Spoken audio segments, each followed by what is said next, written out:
Hello again. Well, that was eye-opening, wasn't it? I learned a lot. That's you? You can relate to that? Oh, almost everything. 100%.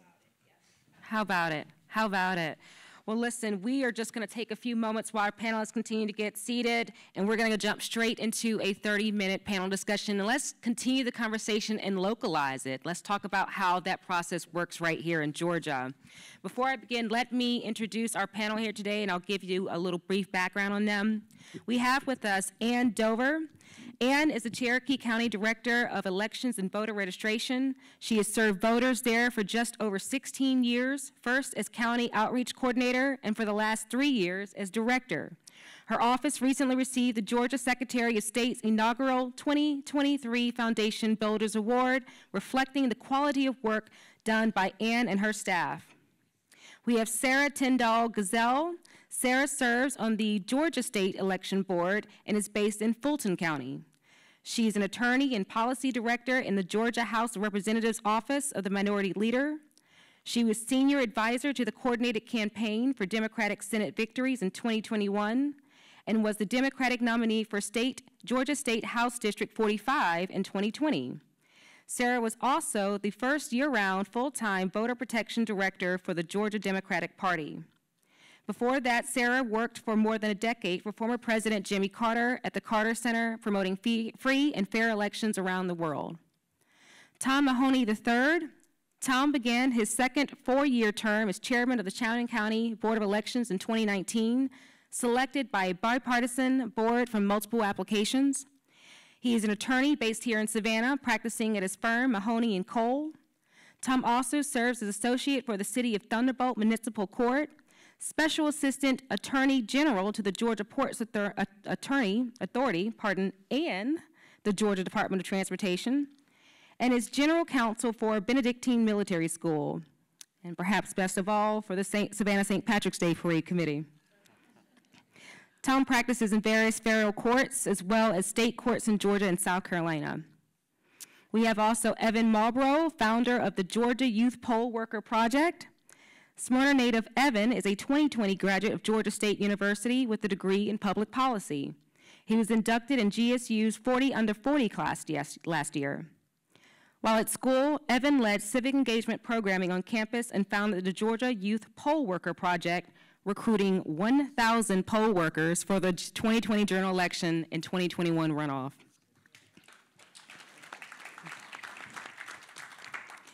The ACLU would acquire the project shortly afterwards. Evan was named a 2020 Puffin Fellow with the Andrew Goodman Foundation, where he is today a member of the Board of Directors. He is also a Speak Truth to Power Youth Advocacy Board member at the RFK Human Rights Organization and a published writer. And moderating our panel this evening will be Shannon Royster. Shannon's been with evening news anchor for WJCL 22 since 2016. You can see her weeknights at 6 and 11 p.m. and starting this week also at 4.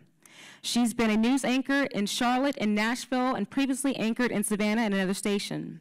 She's worked in Erie, PA, Shreveport, Louisiana. Shannon has also won a regional Emmy, several regional AP awards, and has earned several local awards for her community engagement. Shannon earned her Bachelor of Arts in English Literature from The Ohio State University and has a Master's of Arts in Journalism from Kent State University. She is a member of Delta Sigma Theta and National Association of Black Journalists. We are delighted to have and bring this panel to you for a nonpartisan, non-political conversation about the importance of poll workers and how elections are managed in Georgia. Let's give our panel a round of applause, and I'll turn the mic over to Shannon.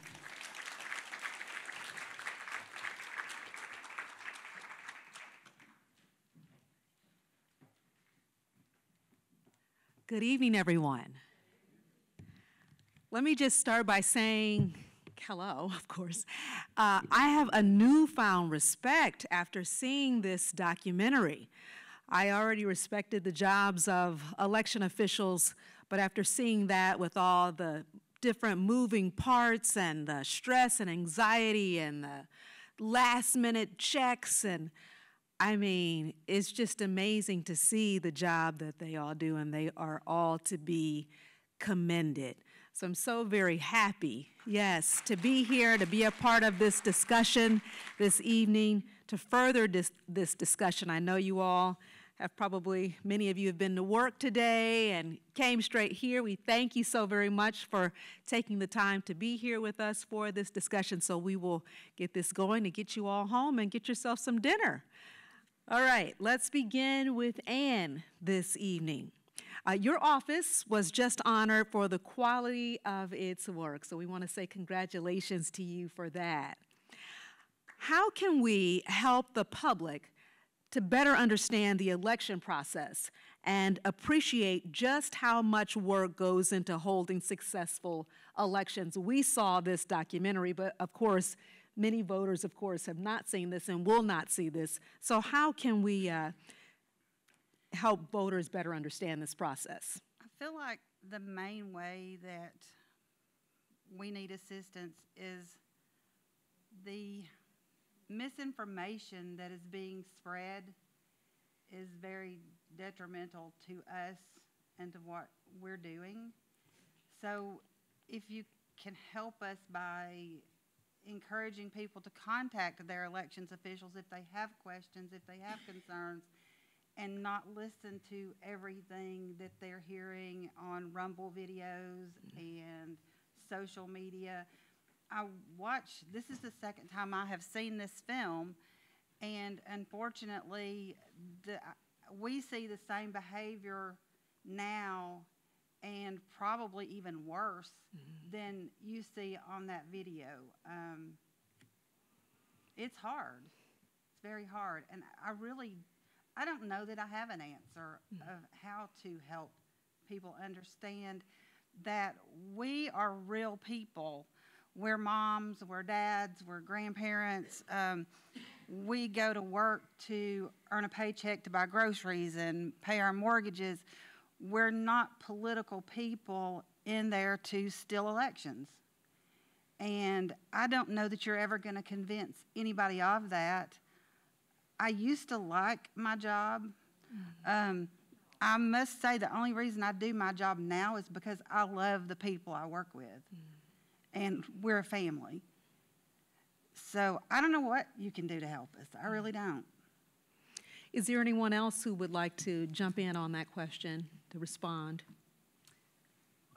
One possible step is to encourage people to, if they don't want to go to their meetings, to their county election board meetings, they can follow them online. They can watch state election board meetings online, just to understand the process, because it's so important. There's so many steps, and truly, from election director, election board chair, to folks who've been doing poll work, acting as poll workers, you're the backbone of our democracy. We would not have democratic governance. We would not have the republic that we do if it weren't for the blood, sweat, and tears that you all put in every day. So I want everybody who's listening to understand that and to spread that word, how important it is, how important you all are. Yeah, the gentleman at the end of the documentary who says that elections officials forever have always been trusted, and now to put that information out there that maybe they should not be trusted is very detrimental to our democracy and system. It's very hard. Go ahead. No, go ahead. It's very hard living in the county and growing up in the county, and everybody knows everybody, and then all of a sudden nobody trusts you, even though your family's been there. It's hard. I would add one thing that we've done is to invite people who have questions to come and get trained and to volunteer to help serve on, election day. There's lots of opportunities to that, and I want to thank all of our election poll workers, hundreds of poll workers every election, and also our dedicated staff, because that is the backbone of the elections process, and it is our neighbors. It's people in your church, it's people in the schools, it's people people in your neighborhood.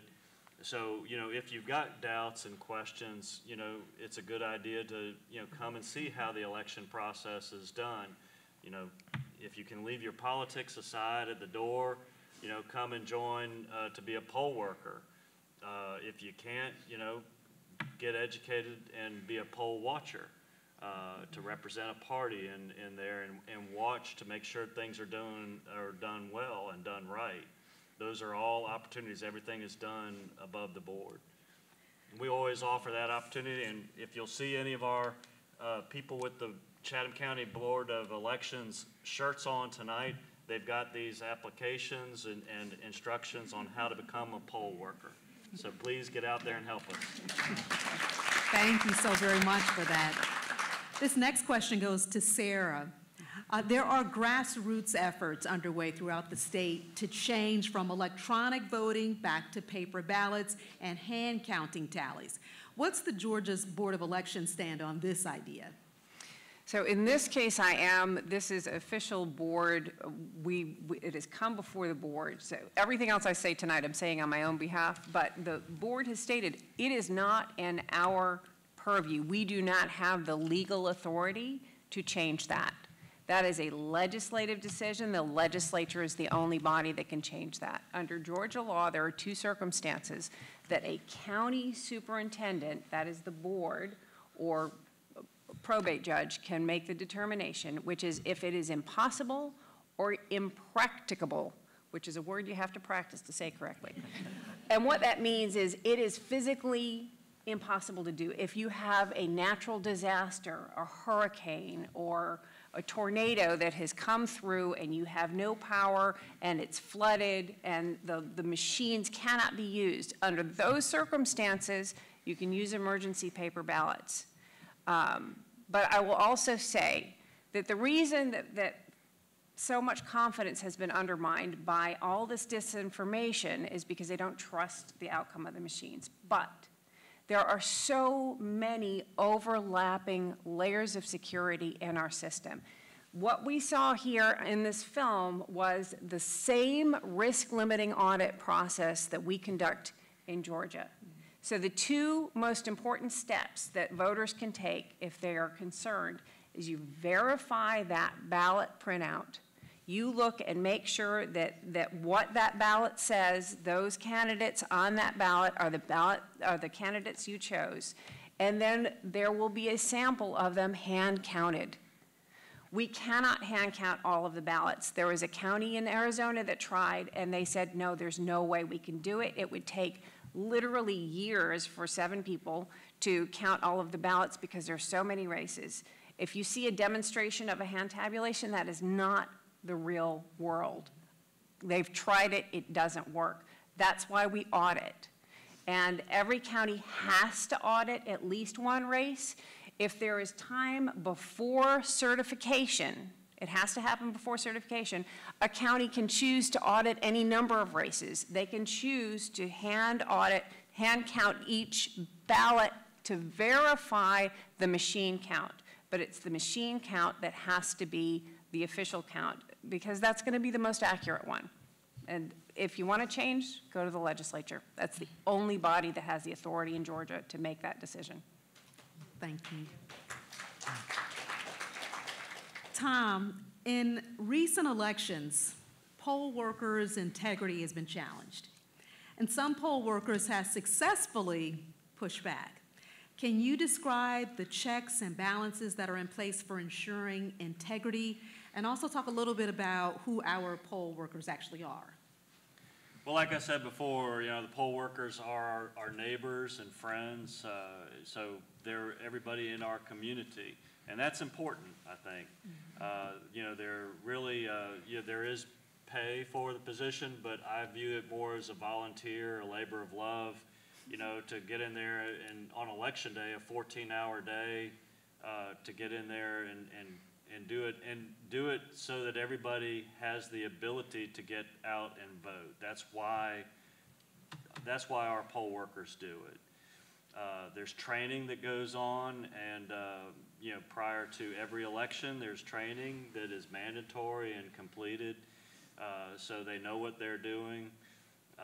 And then there's there's more than one person on the task at all times. There's always people there, and there's always the opportunity for, like I said earlier, for poll watchers to observe everything that's being done out in the open, and nothing's done behind closed doors where you can't see it. So, you know, I would say what I've noticed is that, like I said earlier, people leave their politics at the door, and you really don't have time. I can say from personal experience, I don't know who's winning. I don't have any idea. You know, that's not something you're doing. You're doing voting processes and carrying out, you know, by the book and by Georgia law, how to count those votes and tabulate those results. Thank you. Evan, Georgia recently purged its voter rolls. Why did it do that, and how can I make sure I can still vote? Absolutely. Oh, sorry. This is very loud. I did not know that. Hi. So when it comes to purging, right, and we saw actually an example of that in the documentary, oftentimes, I'm sure a lot of the election officials can confirm that a lot of times that's routine maintenance, right? People move, they either move out of the county that they're voting in, they move out of the state, and oftentimes, you know, most people don't think about when they're moving, they think about where they're going to register to vote in that new state, but how instead of, or not along with the fact that you probably can remove your voter registration in your home state, right? So that leaves a lot of people who were transient and have voter registrations in 2 states, and then what the states do is they audit those lists, they send out letters to residences of these potential purged voters, and they basically see if they are still residents, if they are still responsive, and if they are still voting. And if they aren't doing those things, they would be purged. Now, how to stop this is A, voting regularly, so continuing to vote, and then something else is checking your registration status before the deadline of every election, right? So we oftentimes check our voter registration statuses, you know, when we get up in the morning and we're about to drive to our location just to make sure we're at the same.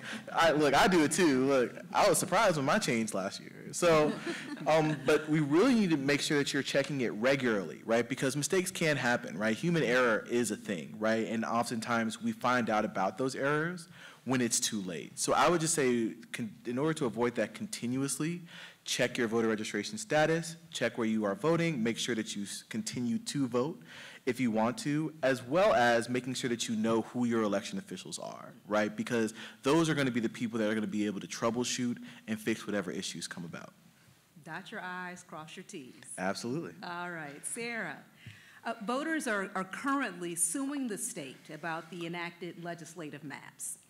How does the way your election district is defined affect a person's vote, and why does it matter?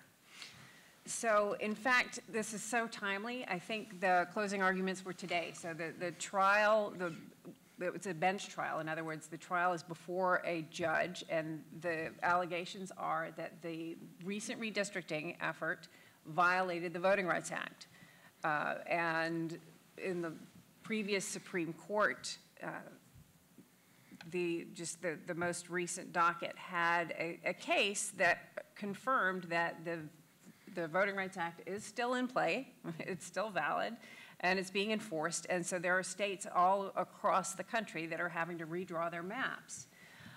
So we'll see what happens at the end of this case. We expect a ruling out in the next couple of weeks. And if that's the case, then we've got one of 2 solutions, which would be a special session, which will make my life challenging, that would just be for a very brief amount of time, probably October or November. But then, if in fact we get new maps, all of the counties are going to have to look and see if their district lines are moving. Now, how that affects voters is you would have different people, different races on that ballot. You can right now be in one congressional district and then all of a sudden be in a different congressional district, or you could be voting for a different state representative or a different state senator. And the reason that they're doing this is because there's an allegation that the way the maps are drawn illegally discriminates, particularly against black voters, because the Voting Rights Act was designed to make sure that every voter in every community can select and elect representatives of their choice. And when maps are drawn in a way, and now because so much data is available, it's so granular, down to individual voters in individual houses based on so much, they know what magazines I subscribe to, and that is going to indicate who I vote for, along with like what restaurants I go to. So literally, that's the data that they're using. There's so much information out there. And both parties do this, but parties will draw maps in a way to maximize their power. And maps are fairer and people have better representation when voters get to choose their representatives and it's not representatives choosing their voters. So that's the point of all of this. Thank you so much. Anne, a 2023 survey by the Brennan Center found that 45% of election officials fear for the safety of their colleagues. Can you talk about safety concerns, if any, and how Georgia is addressing or preparing for them? And what can citizens do to support poll workers and keep them and voters safe from threats and harassment? I know during 2022, we did have bomb sniffing dogs that come around to our facility. We coordinated that through the Secretary of State's office in GEMA. We coordinate with our local law enforcement. That includes the school police, the marshal's office, the sheriff's office, the municipalities. We try to work hard and make sure that our poll workers are trained to deal with active shooters. We don't really have a lot of what I consider threats that might be life-threatening threats. They're more just nuisance things like yelling at us, calling us, telling us that we should be hung for treason. We have had a couple of voicemails. One of them said that we should be dragged out into the streets and beaten. Just things like that are just aggravating. So, but yeah. I commend you for continuing to come back. I was even surprised hearing the young lady on the documentary. She was going through it. She had a lot of anxiety and stress, and she continued to talk to her family. And in that moment when her son said, well, why do you keep doing this? Why don't you just come home? And she said, because I like my job. I enjoy my job. And to hear that, it's just so grateful and thankful that you have people like that, because I can't imagine, coming to work, doing your job, and getting those kind of nasty comments and threats. I guess it's unfortunate that it's kind of something that we've just gotten used to. And I can't even imagine what 2024 is going to be like with it. So we just have to be careful. Yeah. We try to leave together. We're very fortunate that our county has provided us with a wonderful building, great security. We have 2 great gentlemen in our office that watch after us, make sure that we're safe and protected. So I'm confident that we're going to be okay. It's just dealing with some of the issues like the lady was aggravated with on the phone. That's hard. Yeah, and doing my research for tonight's story that we aired on WJCL, I found that it said in 2022, 1 in 3 election officials and poll workers quit their positions over fears for their safety. And those numbers don't surprise me at all. We have lost some poll workers. I know when we attend our conferences, there's a lot of people that I don't see there anymore, a lot of people that have worked in elections for a long time. So I feel like you are losing a lot of seasoned elections officials. We lost our director and our assistant director immediately after the 2020 general election. They just didn't want to do it anymore. And that's what's happening. Going to move on to Tom. And for voters out there who just maybe they have questions and they're not sure, how do we make sure a person can vote? What do you do if a person's vote is challenged at the polling place or their name isn't on the list there? Well, I agree with what was said earlier that, you know, go to the My Voter page and check your registration. You know, do that long before the elections seasons comes up, and do it even though you haven't moved perhaps, but you know there are redistricting. Maybe your poll has changed, or certainly your poll location. We're having difficulty getting poll locations, you know, as well. So you know, very often those things are going to change. So go and check that before every election, and just make sure to be vigilant on that. And you know, when you're preparing, you can also go on the My Voter page and get your sample ballot. You know, there's often in just Chatham County there may be hundreds of different ballot faces for one election. So there's not going to be a piece of paper that we can hand you to say this is everybody's sample ballot. So the easiest way to do it, I think, is to go on that My Voter page and prepare for the election. You know, if you are rejected at the poll, you do have an opportunity to cure that within 3 days after the election, and you know, follow up and go to your registrar or your board of elections and show them that and prove to them that you are who you say you are. You know, with ID and whatever. So you may be able to cast a provisional ballot and cure it within those 3 days. So, you know, just ask the poll manager there if you're put in that situation. Thank you so much, Tom. To Evan, how can citizens participate to maximize voter registration and voter turnout this year and next year? There's many ways to do that. I think the biggest thing is for you to be a source of accurate voter information, right? We have so many sources, whether they be individuals, whether they be institutions, that have frankly profited and made entire business models off of spreading misinformation to voters, trying to sow disillusionment and division in our society. And I think it's up to us, one by one, to be that counterbalance towards it, right? Because I think the biggest issue is because our democratic systems are under attack in this way, because we're so polarized and because there's so much confusion, you know, we're hurting people who may not be as active as the people in this room and the people on this panel to actually go out and try to vote or want to vote for the first time, right? You saw in the documentary there was a person who was 81 voting for the first time. And while it's 2023, that's still possible. There are still people who have lived through multiple elections who haven't voted, but they feel like they don't have the information, they don't feel like they're safe enough, or they don't trust the election system enough.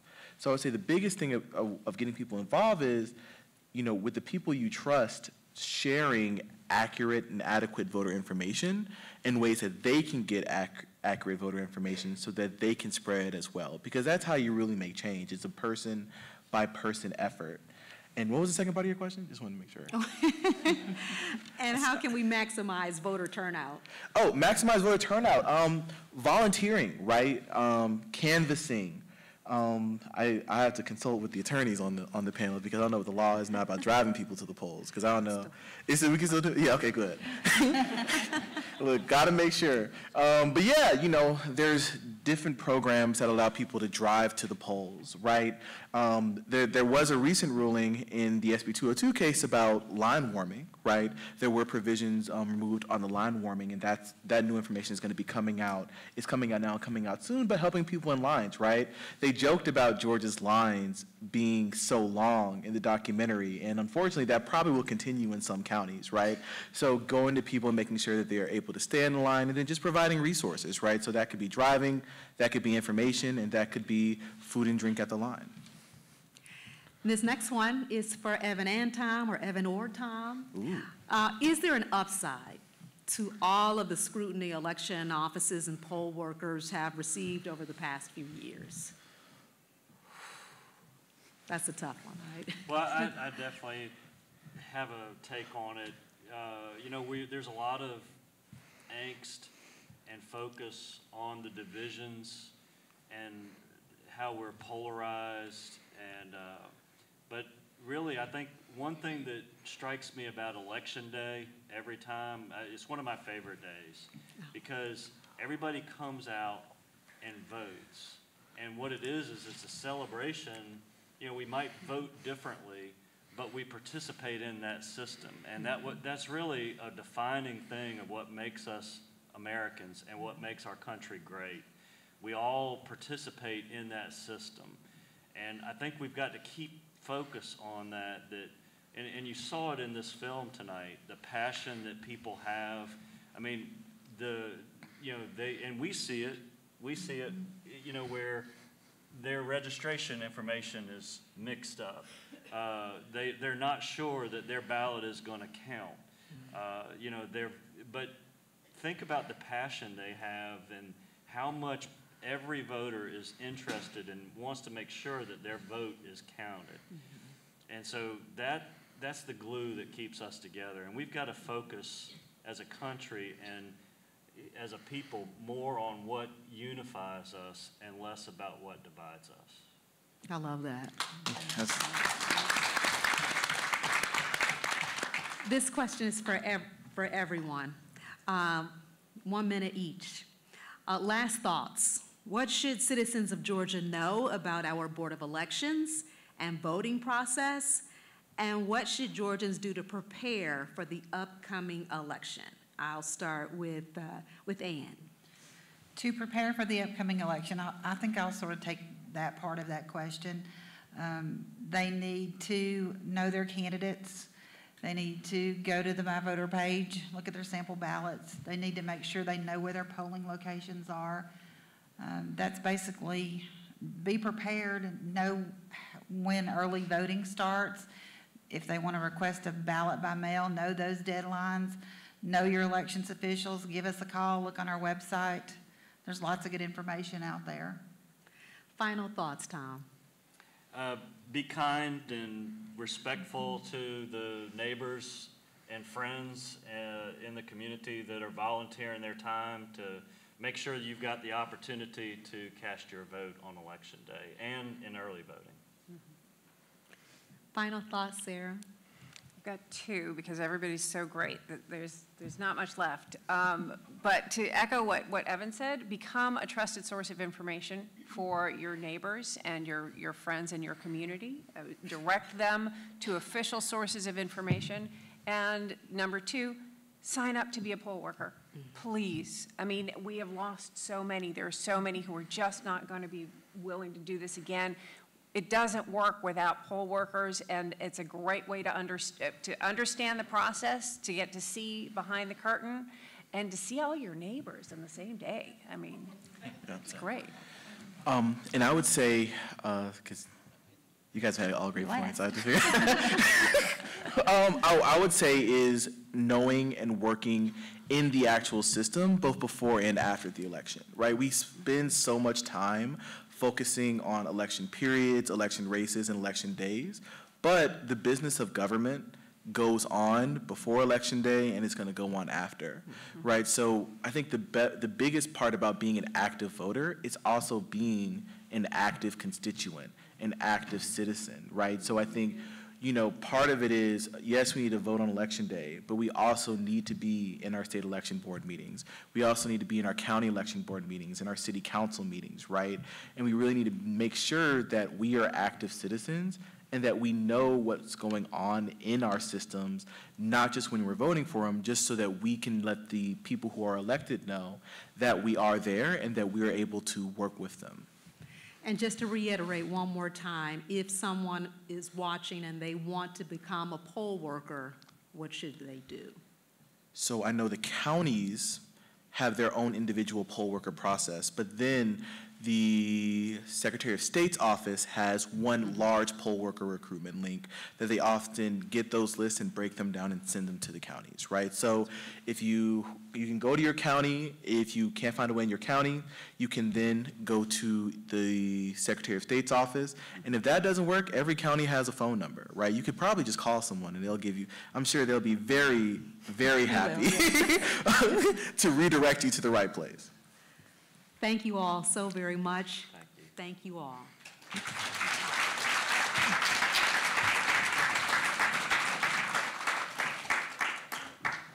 Well, to Shannon and to our panelists, thank you all so much for your time today.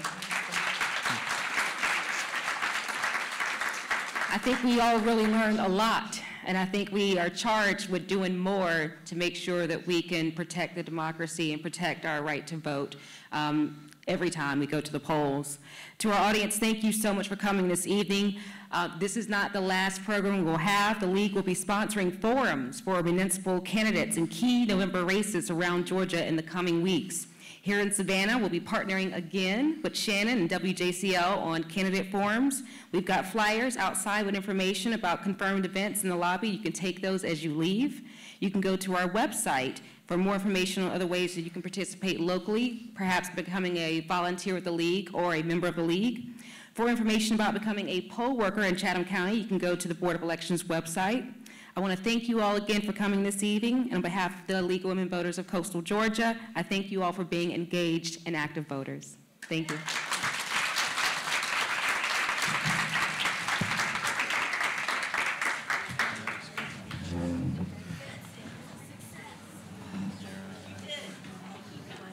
Seriously, if you need anything at all.